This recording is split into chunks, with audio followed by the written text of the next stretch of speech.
Анонимдүү алкоголиктердин күнүмдүк ойлонуулары. 1-айынын 25-и. Ийгиликсиздикке туруштук. Кудайдын экономикасында эч нерсе текке кетпейт. Ийгиликсиздик аркылуу биз момундук сабагын алабыз. Ал азаптуу болсо да керек болсо керек.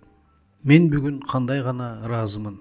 Анткени менин мурунку баардык ийгиликсиздиктерим азыркы абалыма жетүү үчүн зарыл болгону катуу оору аркылуу тажрыйба келди. Азапта мен баш ийип калдым. Мен Кудайга аны түшүнгөндөй шашылдым. Ал өзүнүн баалуу белектери менен бөлүштү. Тажрыйба жана тил алуу аркылуу өсүү башталды.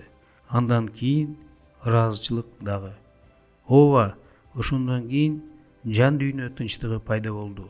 Сергектик менен жашоо, жаны аны менен бөлүшүү.